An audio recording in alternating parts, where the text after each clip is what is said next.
Dr. Cynthia Stephen, in her talk, gave an overview of how the caste system works and how caste intersects with patriarchy to produce a system of oppression for all women who are, considered as being lesser than through in texts like Manusmriti, which lay down the codes of law.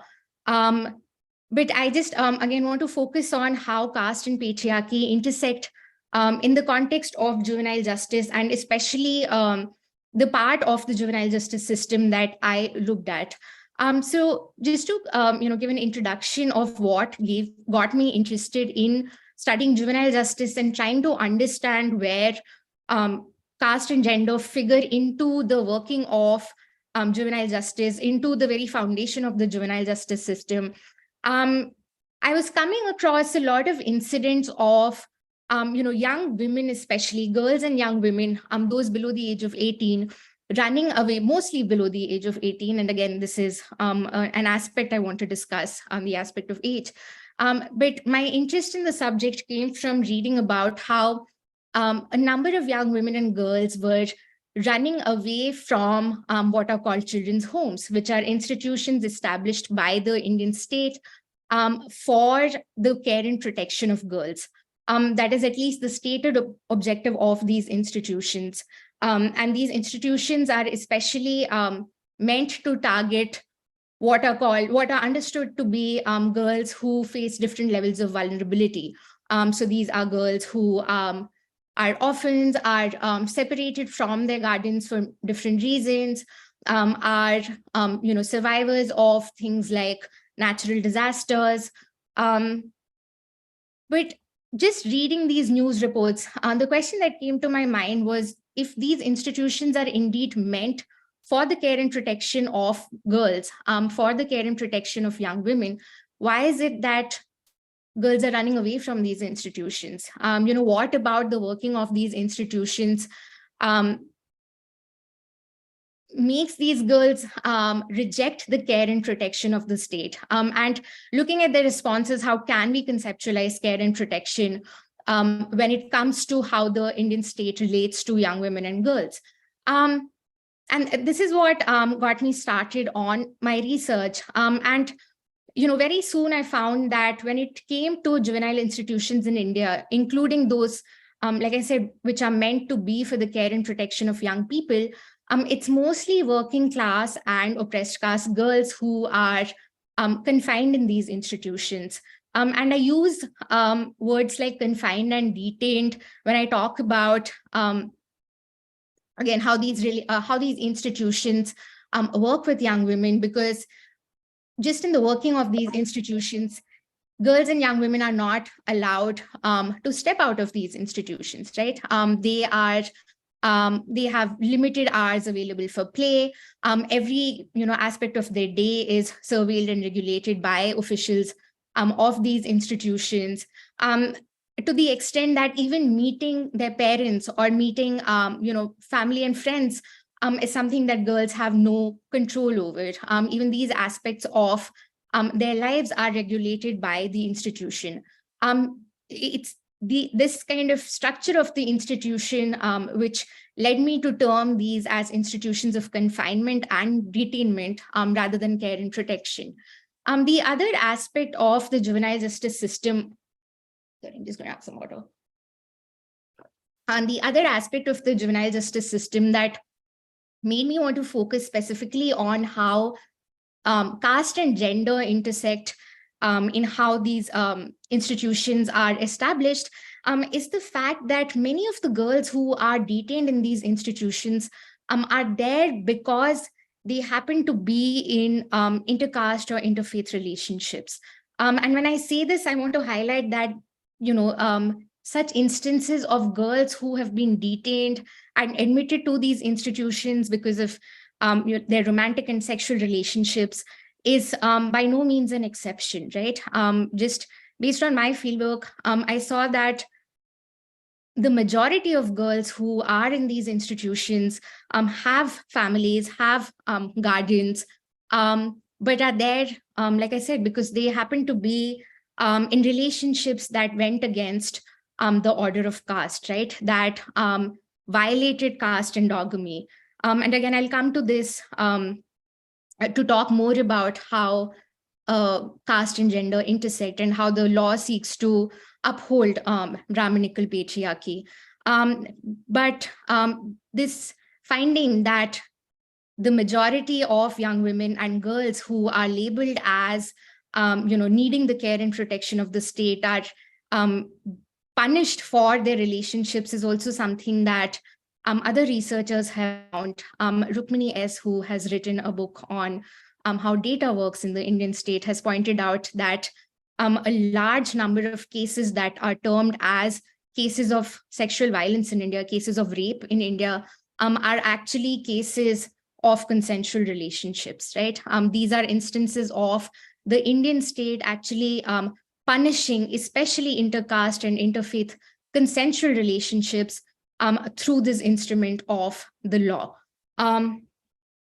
It's these questions of why was, how are these institutions punishing consensual relationships? How are these institutions especially regulating intercaste and interfaith relationships? And how are they, how are they confining, how are they punishing and controlling working class and oppressed caste girls? That was the subject of my research. Again, before I move to a broader examination of the relationship between caste and gender and institutions of the law, I just want to highlight that it's not just that these laws are being implemented in a certain way to punish consensual relationships, but we also understand how Brahminical patriarchy is at the core of these institutions, at the core of juvenile institutions, just through their functioning, right? One of the aspects that I focused on in my research is what happens to young women and girls when they are admitted to these institutions. Again, the objective is to care and protect for them, but what we see happening in these institutions is that girls are physically abused, they're sexually abused, and even in cases where overt forms of violence aren't taking place, overt forms of violence against girls aren't taking place, the taking away of their liberty, taking away of the possibilities of liberation and the hopes and dreams that girls have their future, is another way in which oppressed caste and working class girls are punished within these institutions. For example, one of the aspects that I looked at was how education of young women and girls takes place within these institutions.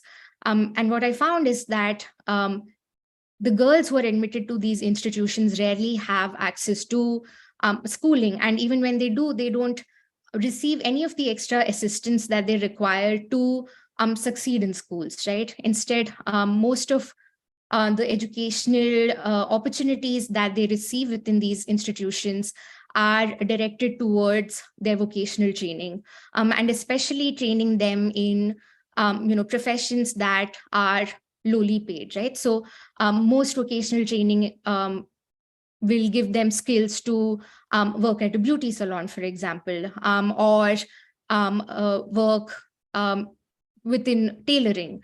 And it doesn't matter that the young women who are detained in these institutions might have hopes of becoming a doctor, might have hopes of becoming a scientist. In conversations that I had with the young women in these institutions, they had very expansive hopes and dreams for their future, none of which found the space to be realized within the juvenile justice system, right?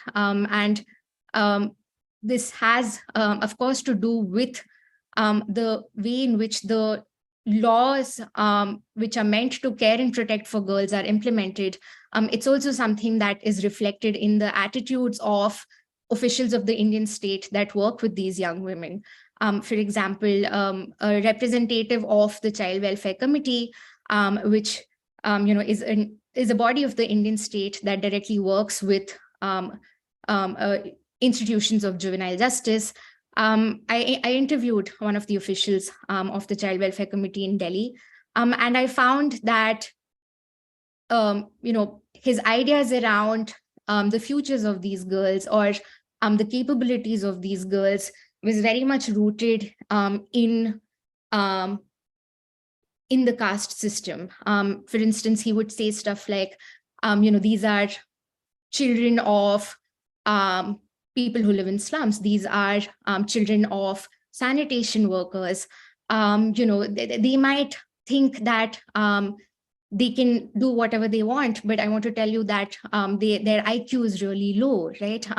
Just because of the environment in which they've grown up, they're not going to be able to, do the things that they hope to do. And it's our job as people working with them to make them realize this and actually give them training in the kind of professions where they're likely to do well, right? This is something, like I said, was voiced by a representative of the Indian state who has been appointed to care and protect young women. Instead, what you see is that not only does he make casteist assumptions about the capabilities of these girls, but he also participates in actively ensuring that they don't have access to a future where their hopes and dreams can be realized. Instead, the future that he has in mind for them is one where the caste system is perpetuated, where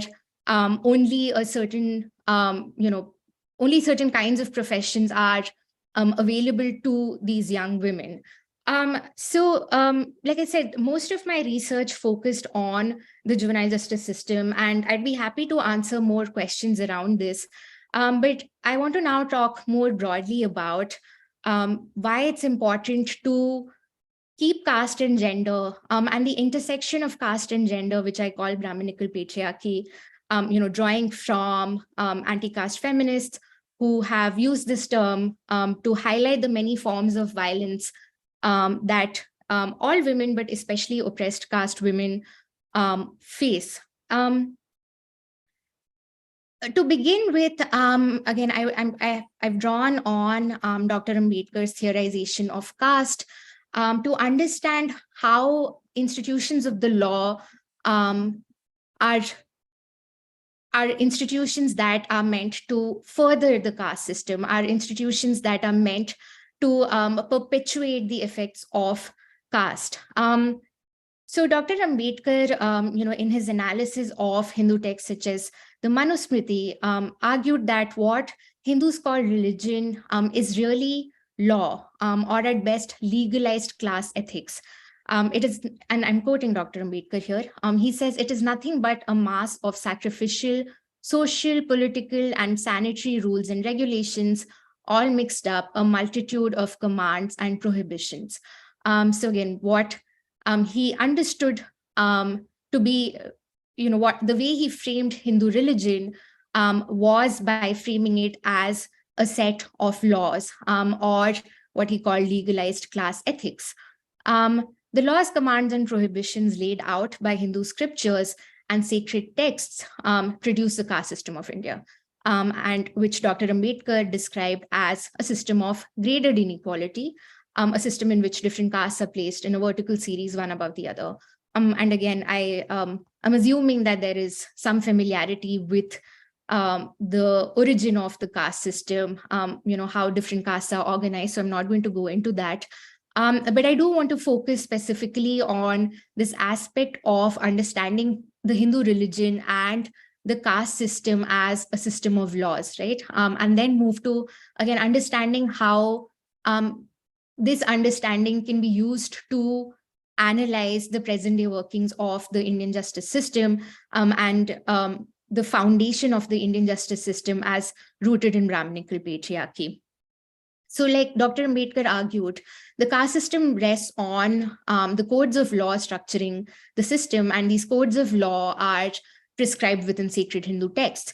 And primary among these codes of laws that a person's caste identity and status is determined at birth.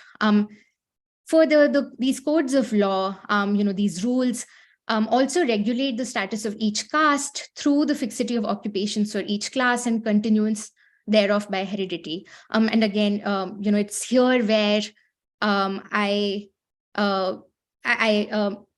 mentioned what I learned, or I mentioned what the official of the Child Welfare Committee mentioned, right?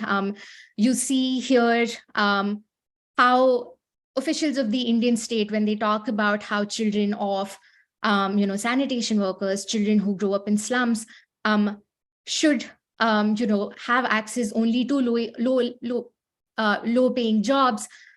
You see that that understanding is very much a result of the caste system, right? It's very much coming from a code of law which says that there should be a fixity of occupation, and these fixity of occupations should continue through heredity.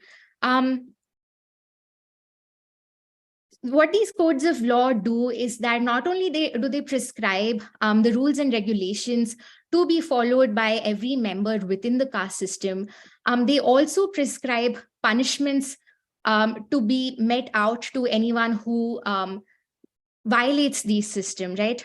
So there are, for those of you who've gone through the Manusmriti, you will know that there are an elaborate system there's an elaborate system of punishment that's laid out specifically for Shudras who violate codes of law, who violate the caste system, right?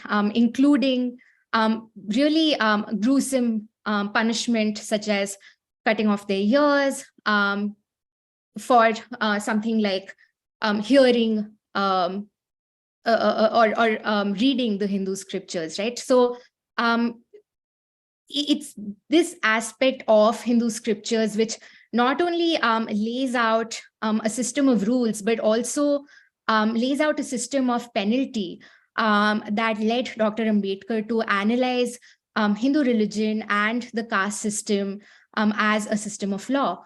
What Ambedkar doctor said is that the caste system cannot subsist by its own inherent goodness. It must be enforced by law, right? He highlighted that the principles governing the caste system are not merely notional. These codes are legal and penal. Like I said, when he used the word penal, he was highlighting the penalties that were associated with any transgression of the caste system. What is relevant for us who are looking to understand how the justice system works in the present day is what Dr. Ambedkar called the malleability of the caste system, right? The persistence of caste system. And Dr. Ambedkar highlighted that it's not just that the Hindu scriptures laid out these systems of law and codes of law, they also created a system which enabled men in the modern 20th century to reforge the penal sanctions of Manusmriti. And this aspect of the persistence of caste in how legal institutions work is something that legal researchers and anti-caste lawyers, Disha Wadikar and Nikita Sonamne, have also pointed out. In a podcast, they've highlighted how many institutions, many intellectuals and legal academics look at the Indian justice system and frame the conversation as being one that of caste and the law. But they state that what is important for us to recognize is that caste is the law, right? So yet again, it's what they're saying is that it's not just enough for us to bring the lens of caste in how we understand the Indian justice system. It's important to us to recognize that the very foundation of the justice system is one of Brahmanism. And this is also highlighted at the level of statistics, right? So statistics around incarceration show how the penal codes of the caste system have been reproduced through legal institutions of the 21st century. According to the Prison Statistics India report, which was published in 2018, 2/3 of the prisoners in Indian jails are Dalits, Adivasis, and from other backward classes. 19% are Muslims, and 66% of the 4.66 lakh inmates are either illiterate or have not studied beyond class 10th. Research has also shown that within India's legal system, the death penalty is most often awarded to the poorest and most marginalized sections of Indian society. I went through a report by Project 39A, which studied how the death penalty has been awarded. And what they found is that 74% of those sentenced to death in India are 76% belong to backward castes and religious minorities. Again, these statistics around the death penalty and the rates of incarceration show how the caste system, and I'm quoting Disha Wadekar and Nikita Sonamne here, they show us how the caste system is being reproduced through the criminal justice system on a daily basis. But coming specifically to the relationship of the law with Brahminical patriarchy, taking into account the intersection of caste and gender, and understanding how institutions of law have punished oppressed caste women, I want to focus specifically on how institutions of the Indian state, institutions of the justice system have dealt with the issue of specifically sexual violence. And what we see is that both in terms of failing to provide protection to oppressed caste women from sexual violence, and in constructing oppressed caste men as perpetrators of sexual violence. In both these aspects, the Indian state has shown that its interest is in not justice, but in Brahminical patriarchy, right? And one of the most prominent examples of this is how the sexual violence against Mathura was dealt with by the Indian state. For those of you who are not familiar with this incident, Mathura was a 16-year-old Adivasi girl who was raped within prison. When the case went up to the court, the kind of things that the judges said was that someone like Mathura would have been habituated to, sexual intercourse. Basically, what they were doing was to raise questions around Mathura's honor, right? Stating that her promiscuity could be seen as a reason to assume consent in this case. What we see here through these ideas of promiscuity, through the ideas that those outside the caste system, oppressed caste women lack honor, is an idea that is rooted in Brahminical patriarchy. The Brahminical patriarchy idea of honor states that it is upper caste women who have honor, and it is their honor that is worth preserving. Of course, this idea of honor is also rooted in the need to maintain caste endogamy and ensure that the agency of all women, when it comes to their sexuality, is clamped down on, right? And both institutions of the family and the Indian state participate in upholding this idea of honor. But we see this idea of honor being perpetuated by institutions of the Indian justice system, especially in cases of sexual violence that are faced by oppressed caste women. And we've seen many instances of this, right? We've seen, like I said, the case of Mathura is the most prominent one, but we continue to see how the Indian justice system fails survivors of sexual violence, especially those who belong to oppressed caste communities on a daily basis. I just want to also highlight that when I speak about, like I said, when I speak about the relationship between caste and law, there is also the question of implementation, right?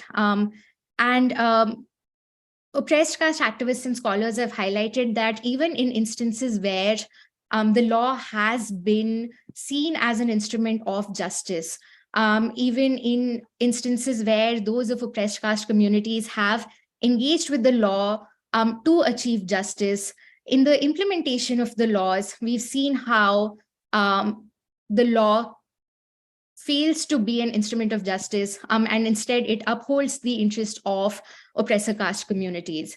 This is something that we see, for instance, in how the Vishakha guidelines have been implemented.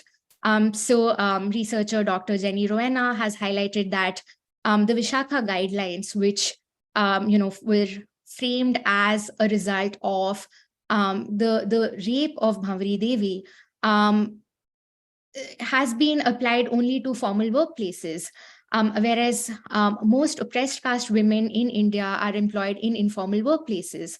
What this has resulted in is that the protections offered by the law, the protections against sexual violence, have not been realized when it comes to oppressed caste women, right?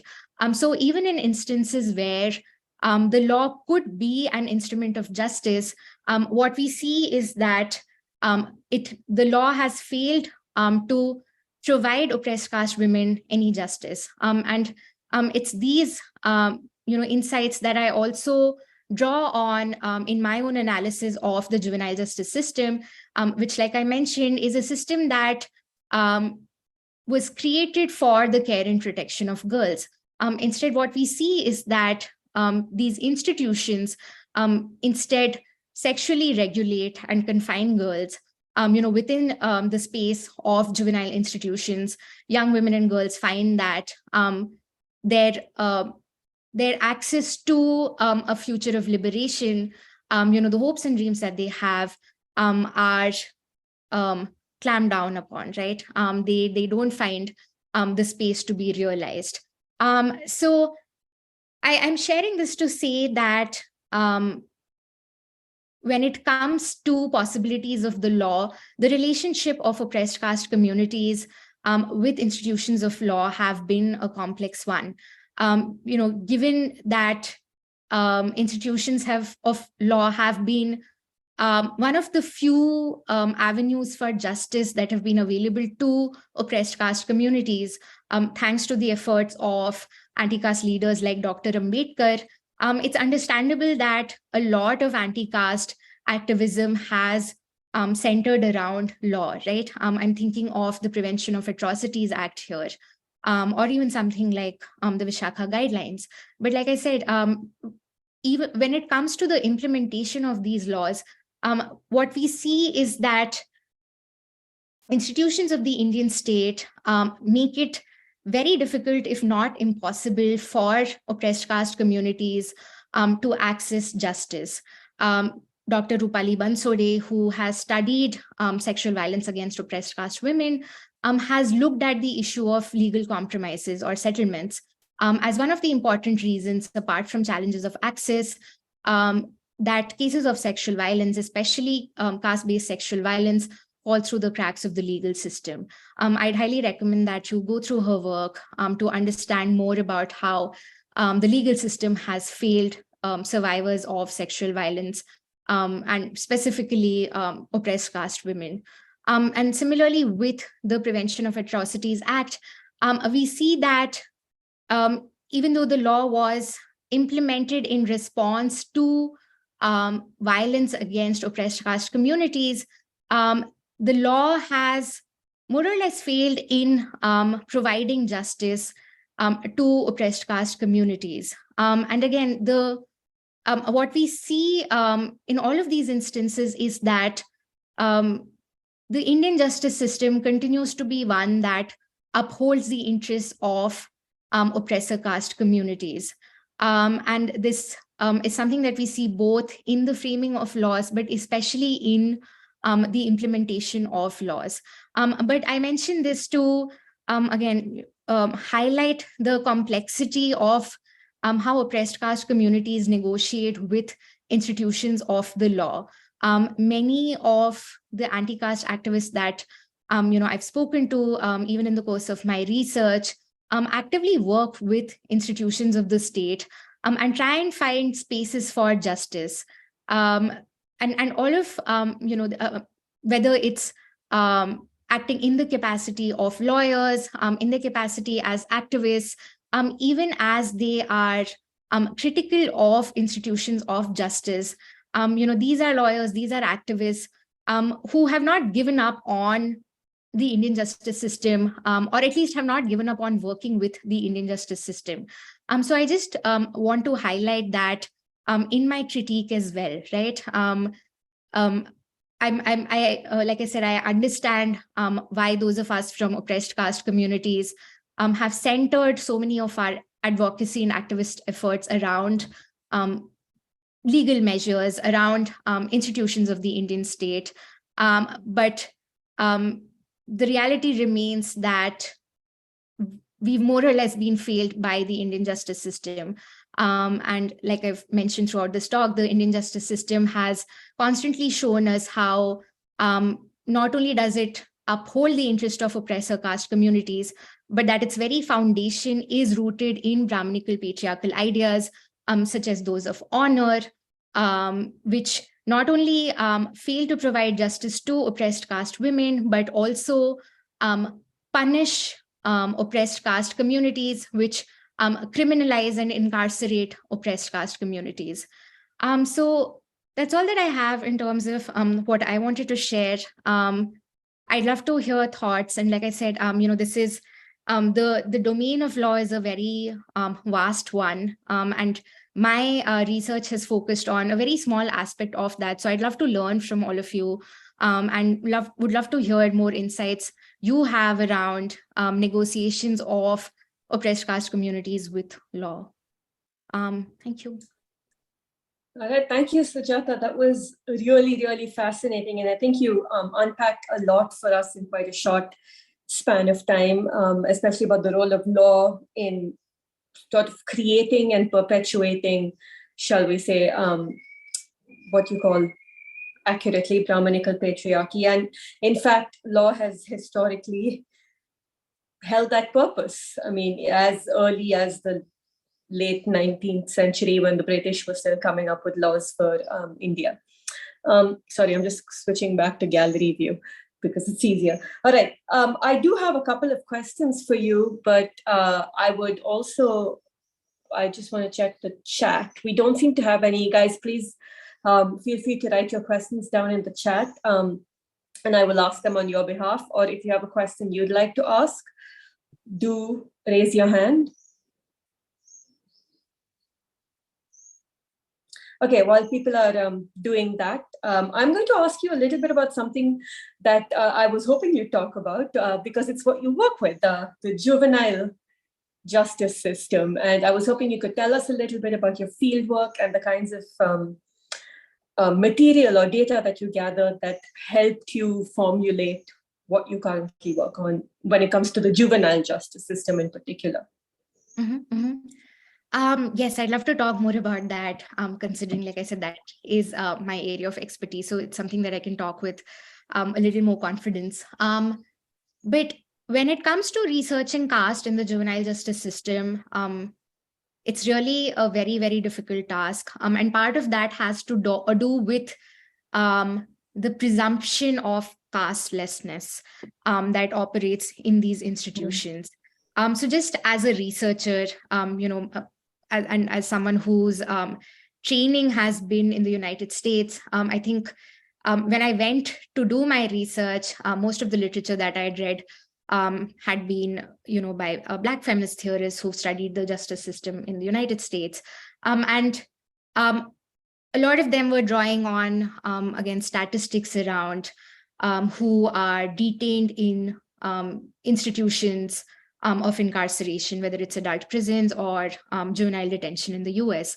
Now that is, of course, a very useful starting point when you're trying to understand how caste works, or how juvenile institutions target oppressed caste girls. But like I said, when it came to the juvenile justice system in India, this was a really difficult sort of exercise, simply because there was little to no information around the caste identities of the girls admitted in these institutions. And it is there where ethnography was really useful for me, because through ethnography, through fieldwork, and through conversations with the different officials who are part of the juvenile justice system, including the staff of juvenile institutions who are directly engaged in the care of girls, it's through conversations with them that I understood the nuances of how caste operates within the juvenile justice system. So, like I mentioned, at the very first level, the fact that laws that are meant to protect young women and girls, and I specifically looked at POCSO, which is the Protection of Children from Sexual Offences law. A law such as POCSO, rather than being used to protect actual victims of sexual offenses, actually protect minors from sexual offenses, has been disproportionately used to punish consensual relationships. Of course, all relationships, all sexual relationships in India are regulated by the caste system. We see how, endogamy is at the key of, is at the heart of the caste system. And it is the need to maintain caste endogamy that is the reason behind why intercaste and interfaith relationships continue to be punished in India. And what we see in the case of the juvenile justice system is that an instrument of law, such as POCSO, also participates in that, right? It also participates in punishing consensual relationships between young people, and especially in instances where they happen to be intercaste and interfaith relationships. And I just want to highlight that, some of us might argue that minors can't consent, right? But what I learned in the course of my research, and which has been something that a number of researchers who've studied the law have pointed out, is that the idea of age is really tricky. In many instances, several of the young women who have been detained in these institutions could well be over the age of 18, right? But through the production of certain documents, to the, just through how the Indian state collaborates with families, really, we can't assume that the law is only being applied in the case of minors, right? But what I can say with some degree of confidence is that within these institutions, laws that are meant to protect children become a way of confining and detaining them. Of course, my focus has been looking at how girls are brought under the ambit of the system, but the law also punishes young men and boys who are in these relationships. And I just want to highlight that this is only something that is going to become more of a concern with what we see with the discourse around love jihad, for example, right? The fact that many states are now passing laws to punish what is called love jihad. I think in early 2021, we had a case of an 18-year-old Muslim boy who was arrested because he was found walking with a 17-year-old Hindu girl.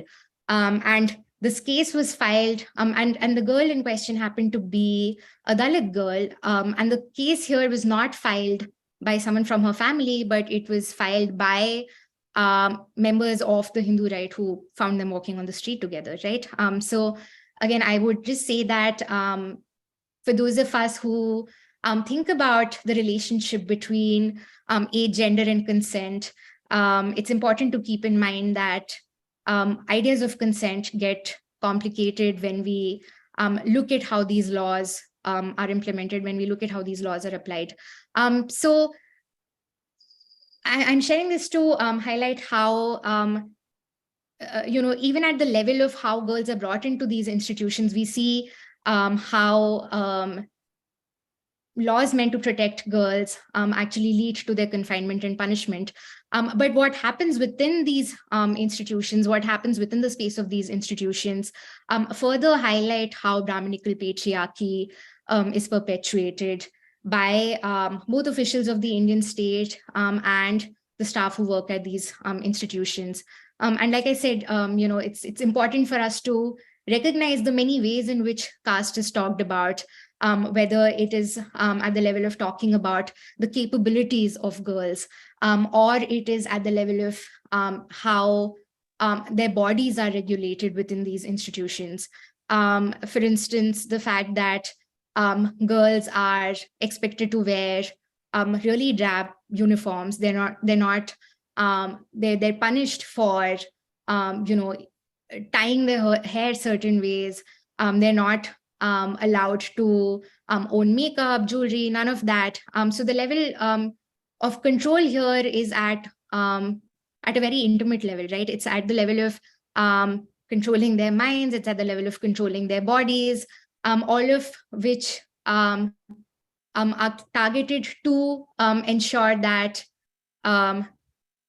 these girls live within the confines of the caste system, that their mobility stays within the confines of the caste system, and mobility at a very literal level in terms of their physical movement, and the fact that they're not allowed to leave the confines of these institutions, but mobility more broadly, even if we think about social and economic mobility. And this is where I mentioned the aspect of only specific kinds of opportunities, only specific kinds of education being available to these girls, and most of what they receive within these institutions being vocational training.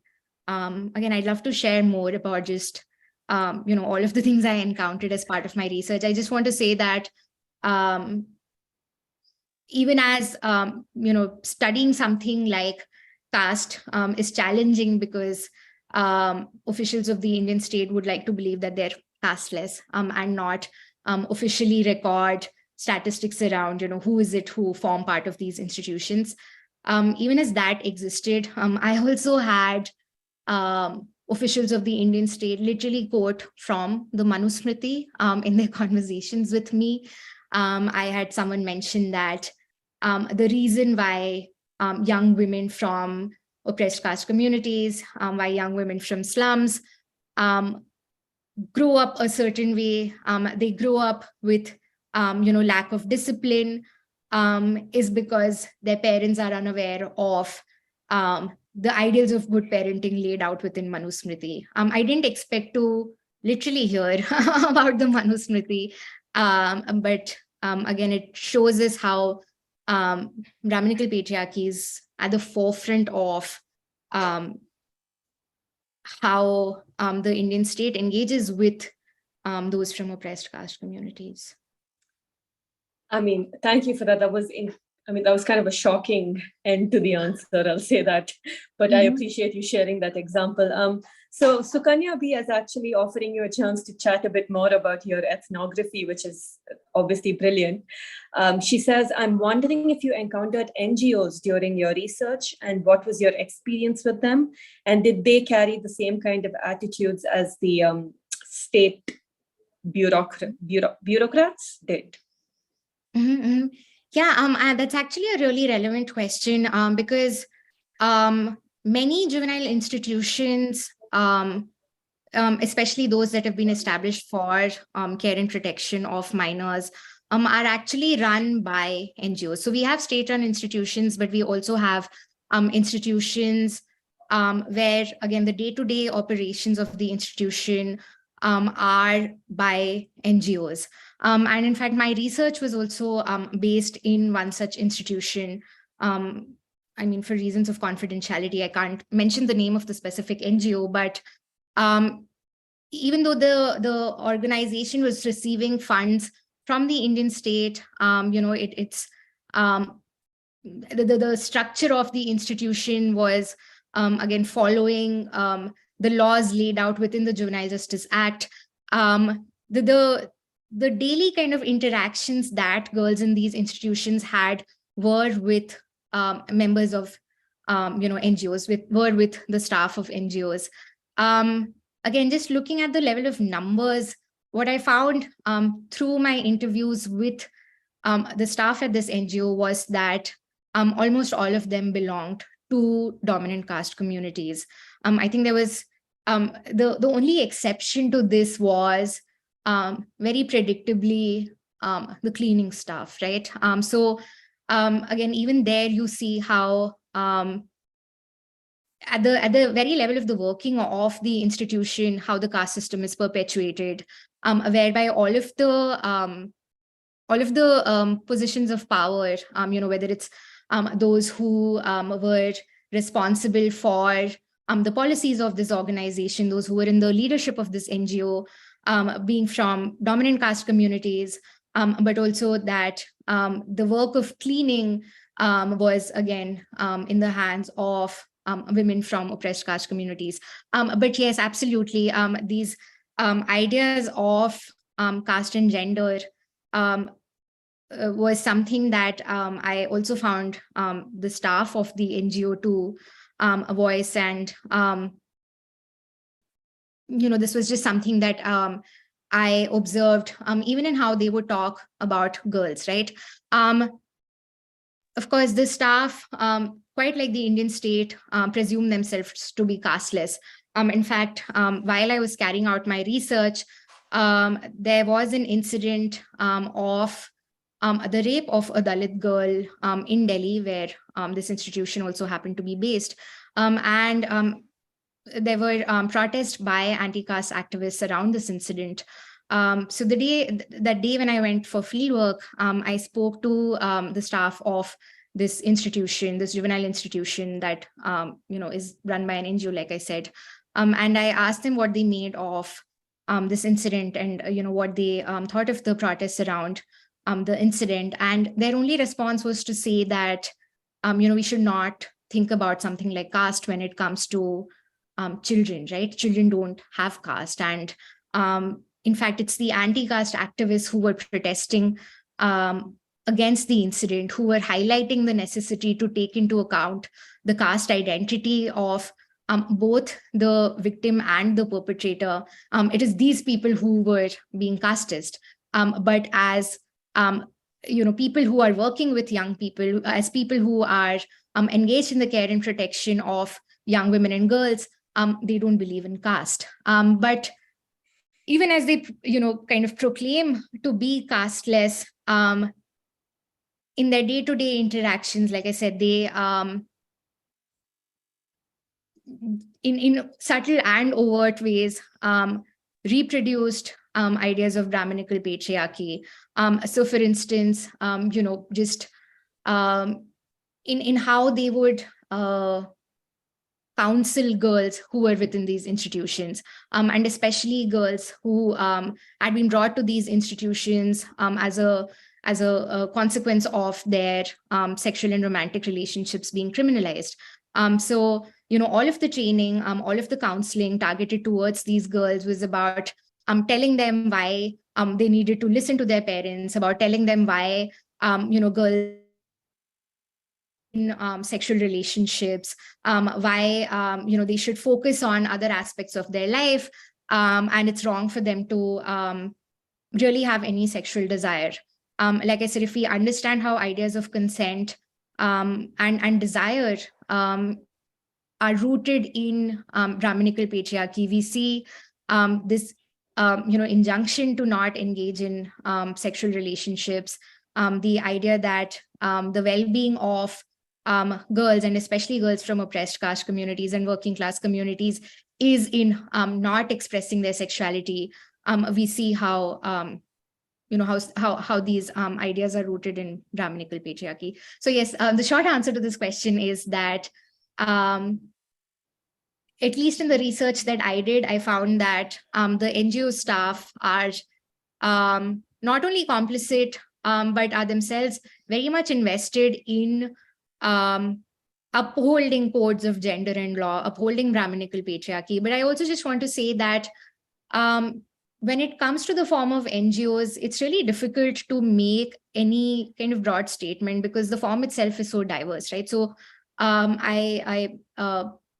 Just as I mentioned, how institutions of law have been engaged by oppressed caste communities in complex ways, and oppressed caste communities continue to center efforts around legal advocacy. Similarly, when it comes to NGOs, we see that there are several NGOs that are being run by those of us from oppressed caste communities.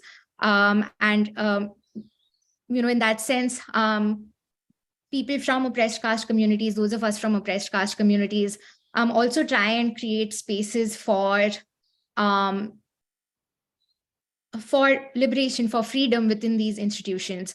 But for the most part, NGOs as a form continue to be dominated by members of oppressor caste communities, and in how they engage with oppressed caste communities, they very much are rooted in perpetuating caste. Again, I know that this answer is long, but I just want to add another aspect. I think the fact that several of these NGOs work in what are called slums or jhuggi jhopadis are yet another instance of the relationship between NGOs and oppressed caste communities, where oppressed caste communities are primarily conceived as objects of intervention rather than people who participate in these NGOs, right? The assumption is that these NGOs need to be located in jhuggi jhopadis, in slums, because the parents of young people are incapable of caring for them, are incapable of providing them the protection that they need. Now, this would be okay if the NGOs were actually invested in the well-being of these communities. But instead, what you see is that their location within these communities becomes a rationale for them to, create casteist discourses around the oppressed caste communities that they work with, create discourses around the irresponsibility of these communities. So again, like I mentioned, the form of NGOs is complex, and it is an institutional form that oppressed caste communities have also engaged with. But for the most part, within the juvenile justice system, at least, what I've seen is that institutions operated by NGOs don't provide any more space for the well-being of young women than institutions of the Indian state. Thank you. That was a really thoughtful response, Sujatha, and actually sounds like it mirrors a lot of what you observed in terms of how oppressed caste people engage with the law as well, while at the same time finding that it does replicate the Brahminical patriarchal systems. So I appreciate that. And in the chat, Sukanya B says she does as well. There's another couple of questions from Sher Khan, one of which is pretty huge. So I think we'll start small. He says, thank you. This is a really informative and inspiring talk. And his bigger question is, how do you think we can build greater awareness and solidarity around the issue of caste? But perhaps you could start with question number 2, which is, how do you think Brahminical patriarchy reproduced itself in places like the US and in other non-South Asian countries? Mm-hmm. I think several anti-caste activists, especially those who have looked at how caste works in the diaspora, have highlighted how caste follows wherever those of oppressor caste communities travel to, right? We see that through various examples of how caste is being reproduced. You've mentioned in a place like the US, I think there have been several instances of caste-based discrimination and atrocities that have come to light, that have taken place in the US, whether it's at the level of workplace discrimination against oppressed caste people, like we saw in the case of Cisco, or it's at the level of oppressed caste people being employed almost through a system of bonded labor by oppressor caste communities. In all of these instances, we see various forms of discrimination against oppressed caste people more directly.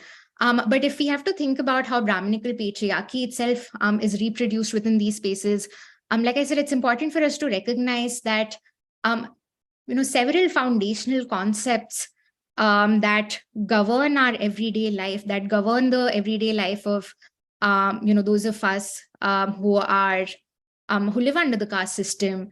It's whether it's that of marriage, whether it's that of the family. All of these institutions are rooted in Brahminical patriarchy. And all of these aspects also, cross borders.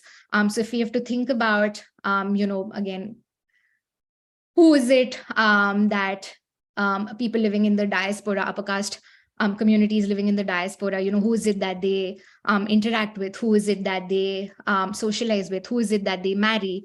In all of these aspects, we see the persistence of Brahminical patriarchy, right? What kind of clothes are we wearing? How do we present ourselves in public?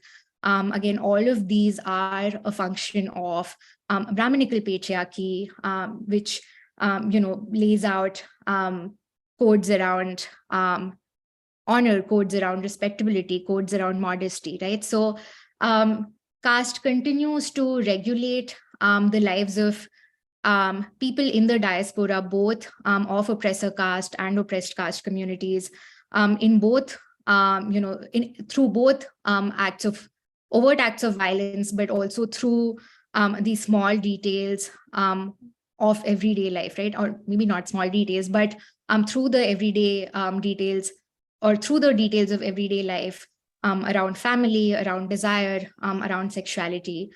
In terms of, how do we build greater solidarity and awareness around the issue of caste, I think there have been several organizations led by anti-caste activists, especially activists who identify as belonging to Dalit and Bahujan communities, that have done a very good job of building awareness and creating solidarity around how caste persists in the diaspora.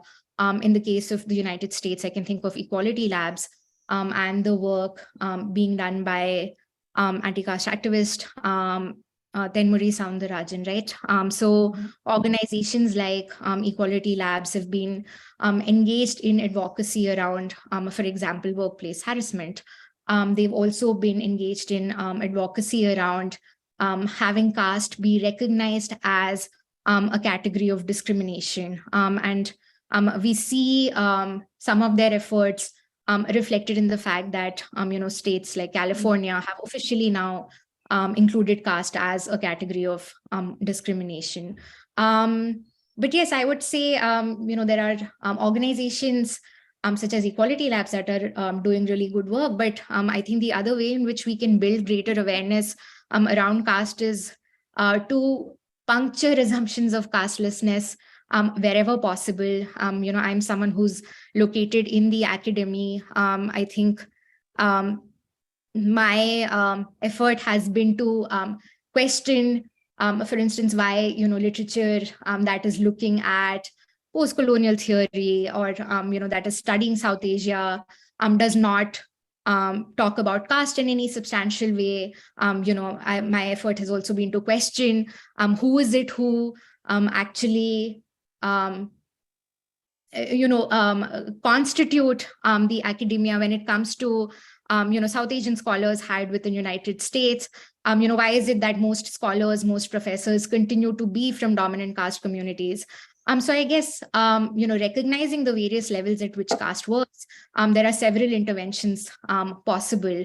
And for those of us who are situated in universities, like I mentioned, they're starting at the level of, who is it who even finds entry into these spaces, whose work is taught within these spaces. I think those are just good places for us to start. That's a really great response to a really tough question, Sujatha. Thank you so much for addressing that. And I think we'll wrap up this incredibly informative and insightful session. Thank you so much to Dr. Subramanian for sharing her work with us. It was a real honor to hear what she's been working on for the past few years that I've known her. So that's been a real treat for me. as well. So thank you so much for inviting me to moderate. I appreciate that so much.